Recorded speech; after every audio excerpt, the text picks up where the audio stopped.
Today I'm going to be doing the continuing review of Thou Shall Prosper and share some of the insights that I've gotten from that. My name is Valerie Pugsley. I study the mind and relationships and help small business owners and service providers use the things that I've learned so that they can get better results in their business. I've done one review for this book already. I was like, where do I put it? And I'll put a link to that in here in a minute. If you're watching this on Facebook, it may be a few minutes after it's done recording before I get them there. If you're watching this on YouTube, it'll be down in the description below. Also, if you're watching it on YouTube, there will be some links for some free gifts and other resources and other ways to connect with me. So I would love to do that. Whichever platform you're using this on, I hope you like or subscribe to the page and turn on notifications so you know when there are other live videos. So your time is valuable. Let's get to it. It's a little bit of chapter 1 and chapter 2. So like I said, I did one already on about half of chapter 1, but there's one part that I wanted to share with you because I thought it was pretty profound. They go in a lot. Chapter 1 is a lot about how business is being vilified or demonized through through all sources, media, culture, education, and things like that. But this education one really threw me. So I'm going to just read a couple sentences of it for you so you can see what they're talking about. He's talking about that many MBA, so that's Masters of Business Administration students, believe that capitalism is a tool of the devil. I'm like, really? They believe that? And they're still going to go and get an MBA? So I'm like, wow, that's kind of interesting. Anyway, he was talking to the dean of the Arizona State University, and one of his students wrote that capitalism is the source of all poverty. I'm like, wow, okay, that's interesting. And he goes on to understand why that the student would hate commerce if the student felt like that was what was causing poverty. Here's another part of it was that many of the students are deeply offended by high levels of executive pay, deplore stock options, and they believe that business spawned the homeless. They take it for granted that businesses cheat and are oddly resigned to it. I'm like, you feel this way about business and yet you're committing your life to it. Where's the disconnect there?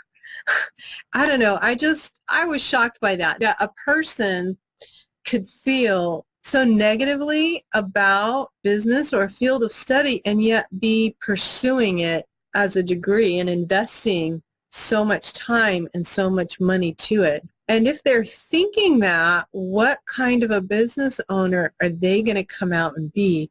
It's almost along those lines of the self-fulfilling prophecy, right? That, you put that thing in your subconscious and then you have to make it happen. So these are going to be people that I'm not going to be wanting to do business with. So I just thought that was really interesting that people who are actually going to get their MBA have such a negative view of business. Now, the second chapter is all about relationships, and he kind of approaches this from a Ten Commandments basis. The author, if you don't know, it's Rabbi Daniel Lapin. He calls himself everybody's rabbi.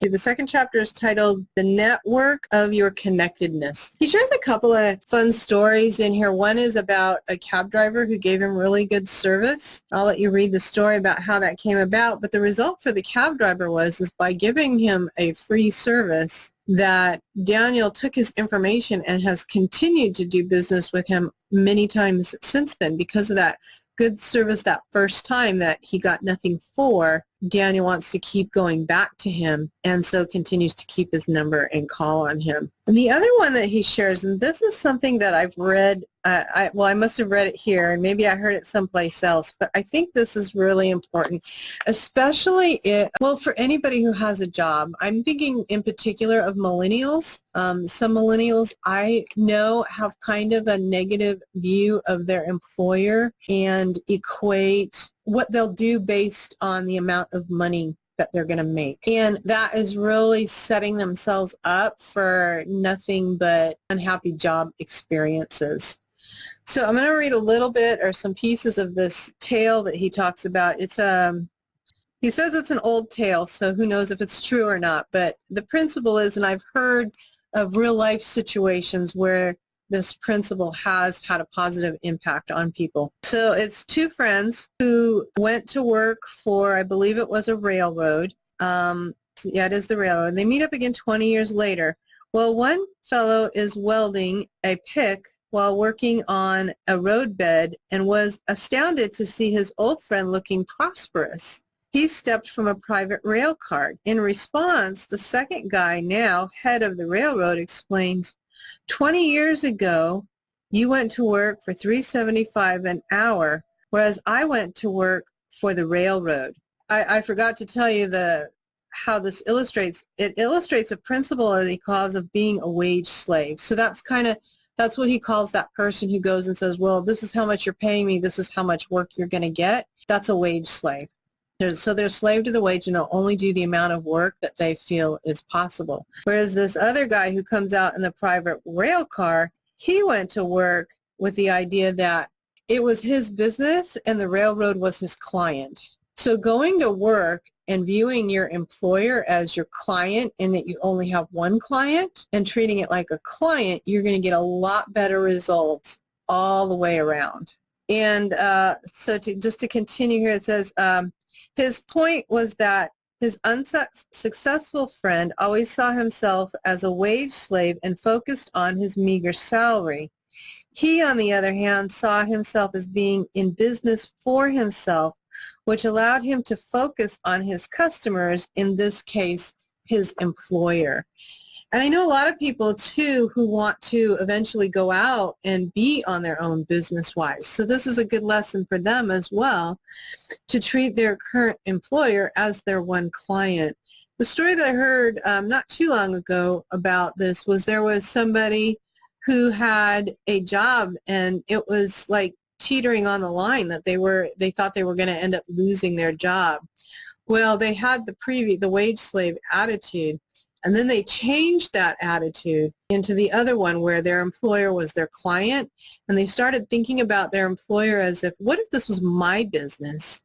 How would I want me to perform? What would I want me to do? So they started going the extra mile and doing extra things. Well, over the course of, I don't remember if it was like a year and a half, not only did they not lose their job, but at the time of the recording, their income had gone up 3 times what it had been. And it was all just a change of attitude. And because of that change of attitude, they were able to do things for the business that got the business, more clients, increase their income and revenue. And so it helps to turn the company around as well. So that's my encouragement, whether you're a millennial having a job, or maybe you're a boomer and you're working either because you have to or just because you want to. Treat your employer like it's your client and work for them as if you were the owner of the company. And what would you want from that employee? How would you want them to make your business better? And do that for them. So that's my encouragement. Like I said, I'll have a link somewhere for this book. Yes, it is an affiliate link, but it's a couple of pennies for me referring the book to you as a thank you. So appreciate that. And actually, there's one other thought that I have here. You know what? I think I'll wait for that for the next review on this. So I'm just going to say bye for now. And I highly encourage you to read this, especially if you need to work on your money mindset like I am. Bye for now.